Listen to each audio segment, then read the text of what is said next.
Imagina despertarte una mañana creyendo que todo está bajo control. Tus ahorros parecen seguros, las acciones en las que invertiste suben cada semana, los políticos dicen que la economía es fuerte y los periódicos anuncian un futuro brillante. Pero de pronto, en cuestión de días, descubres que nada de lo que creías sólido lo era en realidad. Tu banco se queda sin liquidez, tu empresa se hunde, tu casa pierde valor y lo que ayer era optimismo se convierte en una estampida de pánico. Así comenzó el crack de 1929, el momento en el que Estados Unidos, y con él el mundo entero, aprendió que la fe ciega en la riqueza fácil puede ser tan destructiva como una guerra. Se suele contar que el martes 29 de octubre de 1929, conocido como el Martes Negro, la bolsa de Nueva York colapsó de forma repentina. Y sí, ese fue el día en el que la caída se volvió imparable, pero reducirlo a una fecha única es una forma muy cómoda de maquillar la realidad. El desplome no fue un rayo que cayó del cielo. Fue el resultado de años de excesos, ilusiones colectivas y una arquitectura financiera que parecía sofisticada, pero en realidad era un castillo de naipes. La historia del crack de 1929 no empieza en ese martes, sino en toda una década marcada por el espejismo de la abundancia. Los años 20 en Estados Unidos fueron llamados los felices años 20. Era una época de jazz, de automóviles en masa, de radios que llevaban música y noticias a millones de hogares. El consumo crecía como nunca antes gracias al crédito. Esa palabra mágica que permitía tener hoy lo que antes solo podías conseguir tras años de ahorro. Se compraban casas, electrodomésticos, autos y sobre todo, acciones. La bolsa se convirtió en el gran casino nacional, un espacio en el que millones de estadounidenses, desde grandes banqueros hasta trabajadores de clase media, apostaban con la convicción de que todo lo que sube seguirá subiendo. Entre 1921 y 1929, el valor del mercado bursátil se multiplicó por más de 4. En 8 años, parecía que Estados Unidos había descubierto la fórmula secreta de la riqueza infinita. Pero esa riqueza era, en gran medida, humo. Los bancos ofrecían créditos fáciles para comprar acciones, lo que significaba que gran parte del crecimiento era dinero prestado. La gente pedía préstamos para invertir en la bolsa, usando esas mismas acciones infladas como garantía. Era como hipotecar tu casa para apostar en un casino convencido de que siempre ganarás. Mientras las acciones subían, todo parecía lógico. Pero bastaba un pequeño tropiezo para que ese círculo virtuoso se convirtiera en una avalancha destructiva. Y ese tropiezo llegó en octubre de 1929, cuando la confianza colectiva se quebró y los inversores comenzaron a vender de manera masiva. Lo que siguió fue un espectáculo que, visto con distancia, parece inevitable. Corredores de bolsa corriendo de un lado a otro en Wall Street, miles de personas frente a los bancos intentando recuperar su dinero, titulares alarmistas en todos los periódicos. Entre el jueves 24 de octubre, conocido como el Jueves Negro, y el martes 29, la bolsa perdió cerca de un 25% de su valor.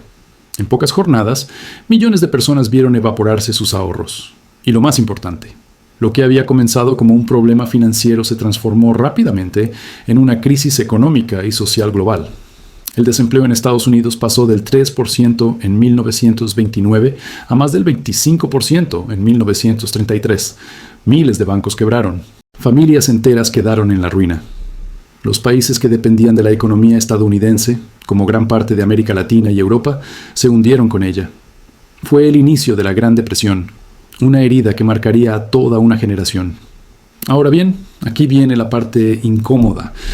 El crack de 1929 no fue solo el resultado de un exceso de especulación irracional. Fue el síntoma de un sistema financiero diseñado para alimentar la ilusión de prosperidad, mientras mantenía a la mayoría en una posición de dependencia. Los grandes bancos y corporaciones aprovecharon la fiebre especulativa para enriquecerse como nunca antes, mientras millones de pequeños inversores quedaban atrapados en la trampa del crédito fácil. La economía se inflaba gracias a un modelo de consumo basado en deuda, y cuando la burbuja explotó, los más débiles fueron los que pagaron la factura. Suena familiar, ¿verdad? Si hoy te parece impensable que tanta gente confiara en que los precios de las acciones nunca dejarían de subir, recuerda que algo parecido pasó en el año 2008 con la burbuja inmobiliaria. Millones de personas compraron casas con hipotecas que no podían pagar, convencidos de que los precios siempre subirían. Los bancos prestaban dinero sin control y las agencias de calificación vendían tranquilidad a cambio de comisiones. Y cuando todo se derrumbó, quienes realmente perdieron fueron los ciudadanos comunes, no los arquitectos del desastre. El crack de 1929 y la crisis del 2008 comparten el mismo ADN, la combinación de deuda, ilusión colectiva y un sistema que traslada el riesgo de los poderosos a las espaldas de la mayoría. Lo más inquietante es que, a pesar de casi un siglo de distancia, seguimos atrapados en el mismo patrón. Cada crisis financiera se presenta como un accidente inesperado, un error de cálculo, un imprevisto. Pero la verdad es que son mecanismos recurrentes de un modelo económico que se alimenta de ciclos de expansión y colapso. El crack de 1929 nos mostró que la economía no es solo una cuestión de cifras y mercados, sino una batalla por el poder. Los que controlan el crédito, la información y la narrativa pública deciden quién prospera y quién se hunde. Y eso es exactamente lo que seguimos viendo hoy. Lo curioso del crack de 1929 es que, en teoría, pudo haberse evitado. Había señales por todas partes. Precios de acciones desproporcionados frente a los beneficios reales de las empresas, niveles de deuda insostenibles, concentración de capital en pocas manos. Pero nadie quería escuchar advertencias. La ilusión de riqueza era tan seductora que hasta las voces más cautas fueron ridiculizadas. En septiembre de 1929, solo un mes antes del derrumbe, el economista Irving Fisher, uno de los más reconocidos de su tiempo, declaró que el mercado había alcanzado un nivel permanentemente alto. Esa frase se volvió símbolo de cómo incluso los expertos, cegados por el optimismo colectivo, pueden empujar a la gente hacia el abismo. Cuando el sistema se derrumbó, la verdad quedó expuesta. Lo que sostenía a la economía no era una base productiva sólida, sino un edificio de crédito barato, promesas y especulación. Los bancos habían prestado demasiado y con garantías ridículas. Los pequeños inversores habían hipotecado su futuro para subirse al tren de la riqueza rápida. Y los gobiernos, encantados con la bonanza aparente, no hicieron nada para detenerlo. Cuando llegó la tormenta, todos descubrieron que no existía un plan de rescate para el ciudadano común. El Estado acudió tarde, los bancos cerraron sus puertas y millones de familias se encontraron atrapadas en una pesadilla para la que no estaban preparados. Ese es uno de los grandes puntos que debemos aprender del crack de 1929. La economía no colapsa porque la gente trabaje menos o porque la naturaleza decida castigar. Colapsa cuando los incentivos están diseñados para enriquecer a unos pocos y dejar a la mayoría en la cuerda floja. Y la cuerda siempre termina rompiéndose por el lado más débil. En los años 30, esa cuerda eran los pequeños ahorradores, los agricultores endeudados, los trabajadores urbanos que de un día a otro quedaron sin empleo. En la crisis del 2008, fueron las familias con hipotecas tóxicas, los empleados que perdieron sus trabajos, mientras los bancos eran rescatados con dinero público. Hoy podríamos preguntarnos, ¿quién está sosteniendo la cuerda del sistema financiero global? Porque aunque se hable de regulación, de bancos centrales vigilantes y de mecanismos de control, el patrón sigue siendo el mismo. La deuda global actual supera los 300 billones de dólares, una cifra que hace 100 años habría parecido de ciencia ficción. Gobiernos, empresas y ciudadanos viven hipotecados al futuro. Y mientras tanto, la maquinaria financiera sigue creando instrumentos cada vez más complejos para esconder el riesgo bajo capas de sofisticación técnica. En 1929 eran las compras apalancadas de acciones. En 2008 fueron los derivados hipotecarios. Hoy hablamos de derivados sobre derivados, de deudas soberanas imposibles de pagar y de economías enteras que dependen de refinanciarse eternamente. El idioma cambia, las cifras crecen, pero el guión es el mismo. El crack de 1929 también dejó otra lección que incomoda. Cuando llega la crisis, no todos pierden. Mientras millones de personas se hundían, hubo quienes supieron aprovechar el caos. Grandes bancos y corporaciones compraron activos a precios de remate. Los más ricos, que habían diversificado sus fortunas en tierras, oro o negocios tangibles, lograron resistir. Y algunos incluso incrementaron su poder porque en un sistema quebrado, quien todavía tiene liquidez compra el mundo a descuento. Esa es la realidad incómoda. Las crisis no destruyen la riqueza, simplemente la redistribuyen, y casi siempre hacia arriba. Aquí es donde entra la parte personal, porque el crack de 1929 no es solo un capítulo lejano de historia económica. Es un espejo incómodo para nuestras propias finanzas personales. Nos recuerda que confiar ciegamente en el mercado, sin entender cómo funciona, es como dejar tu dinero en manos de un jugador compulsivo. Nos recuerda que la deuda puede darte una falsa sensación de prosperidad, pero te ata a un sistema que no perdona. Y sobre todo, nos recuerda que la independencia financiera no se construye en los años de bonanza, sino en la disciplina que te protege cuando todo se derrumba. La gente que en 1929 no perdió su casa ni su negocio no eran necesariamente los más ricos, sino los que habían gestionado su capital con prudencia, evitando la trampa del crédito fácil y apostando por activos reales. Si miramos hacia América Latina, la conexión con el crack de 1929 es todavía más clara. El desplome de Wall Street afectó brutalmente a países como Argentina, Brasil y México, que dependían de exportaciones agrícolas hacia Estados Unidos y Europa. Cuando la demanda se desplomó, sus economías colapsaron. Argentina, que en 1928 era una de las naciones más prósperas del mundo, vio cómo su modelo basado en exportar carne y trigo se vino abajo.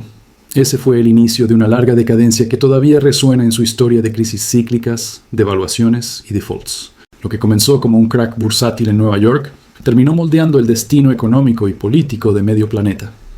Eso es lo que pasa cuando un sistema financiero concentrado decide el destino de todos. El colapso se globaliza en cuestión de meses. La pregunta inevitable es, si sabemos que este patrón se repite, ¿por qué seguimos cayendo en él? La respuesta es sencilla y brutal, porque está diseñado para que así sea. El sistema financiero moderno no está construido para darte libertad económica, sino para mantenerte atado a ciclos de deuda y dependencia. La publicidad, los bancos, los gobiernos, todos te empujan a consumir más de lo que tienes y a creer que la prosperidad está a la vuelta de la esquina gracias a una tarjeta de crédito, un préstamo hipotecario o una inversión milagrosa. Pero la verdadera riqueza nunca está en lo que el sistema te presta, está en lo que logras construir fuera de su control. El crack de 1929 nos mostró lo que ocurre cuando confundimos valor con precio, independencia con deuda y progreso con espejismo. También enseñó algo que hoy preferimos olvidar. La confianza es el verdadero cimiento del sistema financiero. Cuando los bancos cierran sus puertas y la gente hace colas interminables para recuperar sus ahorros, lo que se rompe no son solo balances contables, sino la fe en que el dinero guardado estará ahí mañana. En los años 30, millones descubrieron que esa fe era frágil, que el dinero seguro podía evaporarse con la misma rapidez que el humo de un cigarro. Y cuando la confianza desaparece, el sistema entero se tambalea. Es lo mismo que vimos en Argentina en 2001 con el famoso corralito, cuando los ahorristas quedaron atrapados y el país ardió en protestas. Es lo mismo que podría repetirse en cualquier parte del mundo si un banco central, por más sofisticado que parezca, no logra sostener esa ilusión de seguridad. Porque en el fondo, el sistema financiero explicado sin maquillaje es eso, una ilusión compartida. Si hoy el dólar funciona, no es porque tenga detrás oro o plata, es porque el mundo entero cree que Estados Unidos cumplirá sus promesas. Pero esa creencia también tiene un límite. Y cuando se erosiona, el terremoto se siente en todas partes. En 1929, esa erosión fue rápida y brutal. Hoy podría ser más lenta y disimulada, pero igual de peligrosa. Cada vez que los gobiernos imprimen dinero sin respaldo, cada vez que los bancos ofrecen créditos a quienes no podrán pagarlos, cada vez que se nos invita a vivir del endeudamiento permanente, estamos alimentando la misma fragilidad que explotó hace casi un siglo. La lección práctica para las finanzas personales es clara. No podemos depender ciegamente de un sistema cuyo interés no es nuestra independencia, sino nuestra dependencia. Si queremos acercarnos a la libertad financiera, necesitamos pensar como los pocos que resistieron 1929. Diversificar, no poner todos los huevos en la misma canasta bursátil. Evitar el espejismo del endeudamiento barato, que solo engorda a los bancos. Construir colchones de liquidez que nos permitan aguantar cuando el crédito se seca. Apostar por activos reales, por proyectos que generen valor más allá del capricho del mercado. No es una fórmula mágica, es simplemente planificación patrimonial consciente. Es recordar que la gestión de capital es demasiado importante como para delegarla a quienes se benefician de que nunca alcances la independencia económica. Si en 1929 millones de familias descubrieron que la prosperidad era una farsa, nosotros no deberíamos esperar a que el próximo derrumbe nos lo grite en la cara. La historia de la deuda muestra siempre el mismo patrón. Primero la euforia, luego el colapso y al final la factura que pagan los ciudadanos comunes. Y es aquí donde entra la ironía. Mientras más veces ocurre, más se nos dice que esta vez es distinto, que el sistema es más sólido, que la inflación está controlada, que los bancos centrales tienen todo bajo mando. Pero la historia no se repite, se disfraza. Y si no la entendemos, termina por aplastarnos de nuevo. La reflexión final es dura pero necesaria. La libertad monetaria no se logra siguiendo el guión del sistema financiero. Se logra cuestionándolo, entendiendo su fragilidad y tomando decisiones que protejan lo que de verdad importa, tu independencia económica. No se trata de vivir con paranoia, sino con lucidez. Saber que la próxima crisis no es una posibilidad remota, sino una certeza en construcción. Y que cuando llegue, quienes hayan confiado ciegamente en que el mercado siempre sube, serán los primeros en caer. Los demás, los que invirtieron en conocimiento, en disciplina y en riqueza real, podrán resistir. El crack de 1929 no fue solo una caída bursátil. Fue una radiografía brutal de cómo el dinero y el poder se entrelazan para moldear la vida de millones. Y si no aprendemos de esa radiografía, terminaremos siendo los pacientes de la próxima catástrofe. Porque la historia no se repite, pero si no la entiendes, te aplasta igual. Si esto te incomodó, perfecto. La incomodidad es el primer paso para entender la verdad. Suscríbete y sigamos.